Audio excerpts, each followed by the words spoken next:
All right, so what's going on, everybody? Hopefully, having a great day. And there's a lot to talk about. So I do have a few episodes coming to you today. But first off, I just want to thank everybody who did tune into the last live I did. I will do another one. Probably gonna do one for Game Seven, Celtics and Sixers. But just want to thank, like I said, you guys for really, I guess, helping me out, and I see a little growth in the channel. So just want to start with a big thank you to all of you. So the reason for this episode, you see in the title, you already know. If you didn't catch the game last night, I'll catch you up. But the Suns are eliminated after. I mean, I don't even know what the score makes the game seem closer than it actually was. It was 125-100 loss to the Nuggets. Nuggets win the series 4-2. From jump. Well, actually, I can't say that because first quarter or so, it was a pretty tight game. And then the Nuggets went off on a really big, it was like 16 to something run, blew the game open. Phoenix never got back into it. For, I guess, all of the promise and hope in the Suns season, kind of sheepishly came to an end last night in a game where it didn't look like the Suns had a lot of effort once they got down in the second quarter. Denver showed why they were the number one seed, because when that team is clicking, they are really fun to watch. They can put up a lot of points. They come at you from different guys. It's not just Jokic. It's not just Jokic and Murray, but you have Jokic, Murray, Michael Porter Jr., you got Aaron Gordon, you got contributions from a lot of guys, which makes it difficult to necessarily go against them when they're clicking. Phoenix found that out.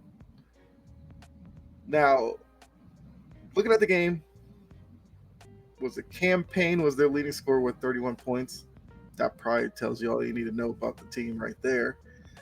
Durant scored 23, but I mean, with no Ayton and Chris Paul,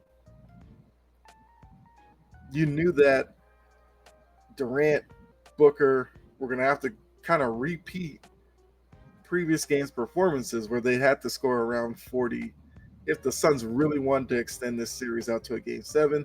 They didn't get that, and now Suns fans have to be wondering what to do with this team, all that. But like I said, DeAndre and Chris Paul missed the game due to injury. I mean, Chris Paul, it's not a surprise. We've seen several playoff runs with Chris Paul led teams where he's not 100%, ends up getting hurt. That's just a part of the Chris Paul story at this point. Ayton, for a guy who, before the season started, looked like he was going to be an Indiana Pacer. They're the ones who put in the big offer sheet to him. The Suns matched it, surprising myself and a lot of people. So then for Ayton to play out the year, wasn't necessarily the best year. A lot of questions about him, whether he's built for this, whether he's aggressive enough, mean enough, tough enough, or is he just a finesse big man? A lot of questions. I think what we learned is he's kind of a finesse big man. Not to say that can't work in the NBA. It's just that, against certain teams, it's just not going to work. Didn't work against Denver. But I don't know. I feel like a lot of the talk today is about Monty Williams and the job that he did or didn't do. I feel like that's kind of misplaced. I can't see how Monty Williams, who went from, seemed like he was like the most liked new coach when he got the job to now, it seems like people want him fired legitimately. My question would be a team where you trade basically every asset you had to get one guy in Durant. You get by the first round with a Clippers team that's kind of in the same situation with injuries and all that, and questions about their chemistry. You go up against a really good Nuggets team in an elimination game when you needed a win. DeAndre and Chris Paul are on the bench in street clothes, but we're gonna put all that on Monty Williams. But I mean, look, whether or not Phoenix decides to fire him or not, that's their decision. I'm just not, at least from the outside looking in, because like I'm not a Suns fan. But from the outside looking in, I've seen a lot of Suns games, especially during these playoffs. I can't say I could put the failures of this team squarely on Monty Williams. Like I said, the front office is the one that compromised Monty Williams' rotation by getting Kevin Durant. I get it. Kevin Durant is I don't know where you rank him in terms of players today, players all time, and all that, but he's a really good player. But looking back at it, clearly they gave up too much to get him. Because all they have to show for it is a second round exit at the hands of the Nuggets.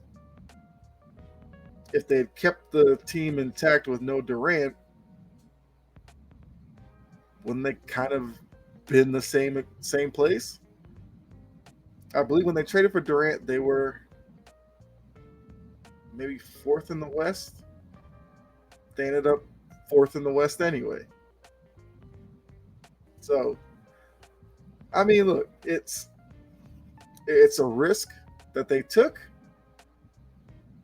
Didn't work out. We've also seen other teams when they make a drastic move like this to bring in a guy, not necessarily work the first year that they get together. So maybe Phoenix, their front office could think, if we run it back, maybe the team is much better next year. Some may say that's wishful thinking, but it is a way to go about it. But now that they are into the offseason, let's look at what decisions they have to make. They have a few free agents. They have Bismarck Biyombo, who was a reserve center. I don't think it's a big deal if he doesn't come back necessarily. Well, they have Landale, who's also a free agent. So both guys who were backing up DeAndre Ayton are free agents. I'm assuming they probably choose one and let the other one walk. Yeah, the two guys, TJ Warren and Terrence Ross. This I would put on Monty Williams. He didn't play them for a lot of the playoffs for whatever reason. It kind of seemed like when their backs were against the wall against Denver, then he brought them off the bench. So I guess you could question why it took this long for two guys that are offense oriented on a team where you were lacking depth and secondary scoring to Booker and Durant. Why wouldn't those guys have been in the rotation earlier? That's a question you could legitimately ask. Josh Okogie, another guy who's a free agent who fills a role kind of in the, I guess, Jay Crowder mold. We know the saga with Jay Crowder early in the year, who he got moved and all that, but those are their key free agents. They have some other free agents like Damian Lee and some guys like that, but I mean, let's be honest, that's not going to move the needle one way or the other. So Phoenix has to, I guess, out of the 5 here, I would say they probably choose one between Biyombo, Landale. Warren and Ross, you could maybe do the same thing, bring one back, let the other one go. Okogie's probably a guy they could re-sign. It wouldn't cost them too much, so I feel like Okogie probably is back. But they have some decisions to make. Now, on top of that, the upcoming draft, they don't have a first round pick because that pick went to Brooklyn in the Durant deal. That ties into the story as well. Because it would have been nice with this group where you need depth pieces to draft a guy in the first round, develop him through the season. Hopefully, he cracks your rotation next year. And, maybe the depth doesn't look that bad, but they don't have one. So, any probably significant improvements to this team are going to have to come through free agency and trade. In terms of trades, what do the Suns have to offer now? Like I said, they gave basically any asset that they had that would have been valuable to some team in the Durant deal, which is why Brooklyn, that's a whole, I guess, other video. At some point, Brooklyn probably has to make a decision on some of those guys that they got in that trade.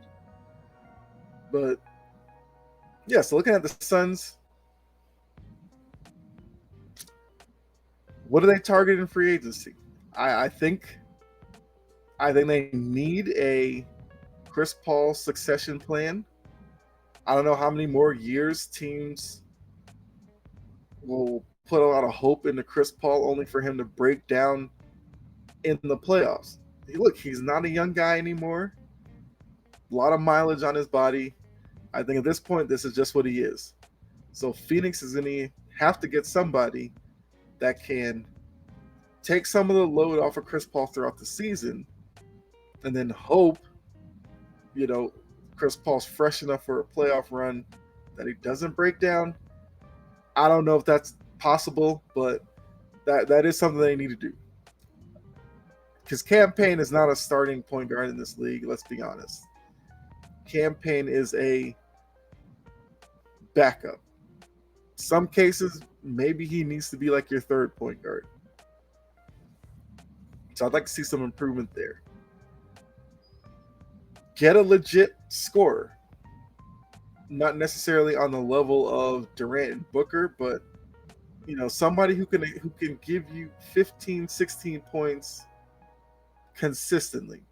Now maybe that works out between Warren and Ross, who they re-sign.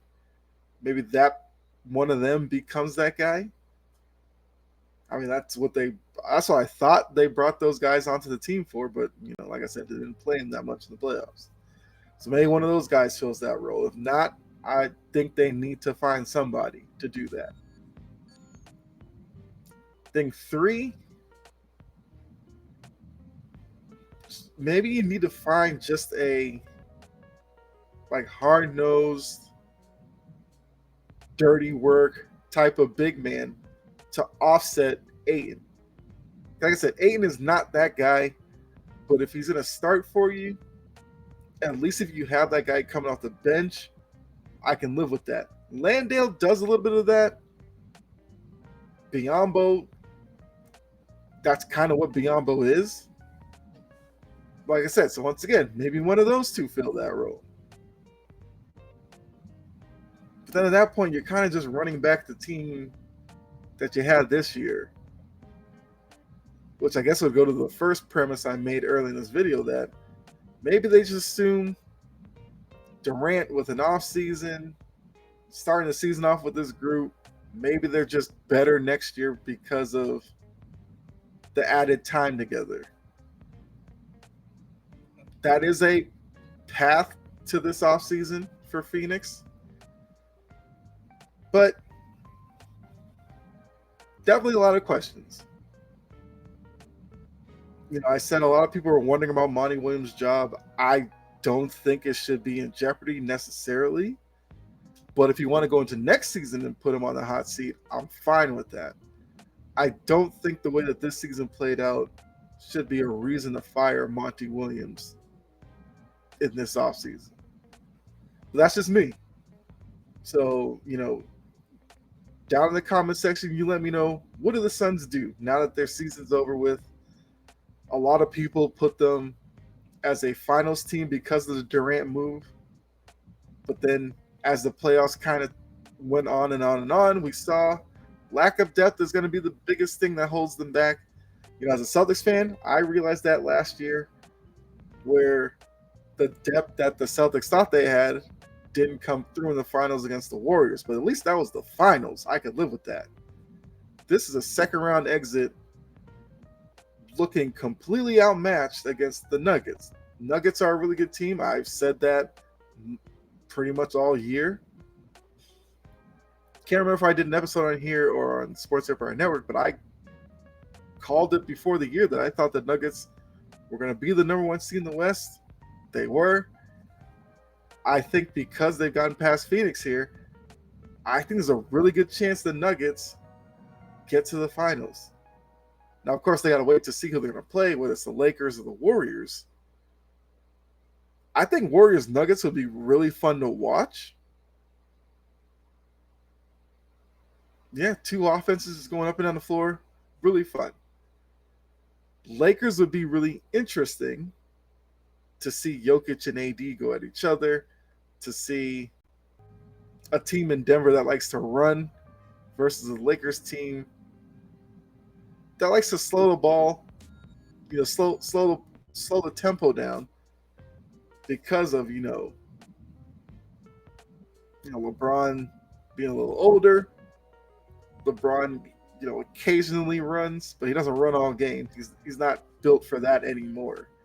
So it would be an interesting change of pace between the two teams if those two matched up. So I think either way, the Western Conference Finals will be fun. We'll just have to wait and see who the Nuggets get, but we know it's not the Suns in the Western Conference Finals anymore. So yeah, what do you think the Suns do? As they asked, Giannis after the Bucks lost, was this season a failure for the Suns? You can let me know that down in the comment section. I'll be down there to reply to you, interact. That's what I do. That's the promise for me about my channel. I'll definitely pay attention to what's going on down in the comment section. But thanks for tuning in. Hopefully you enjoyed this episode. If you did, you know what you need to do. Hit the like button, subscribe, share, notification bell, do it all. All helps. Appreciate it.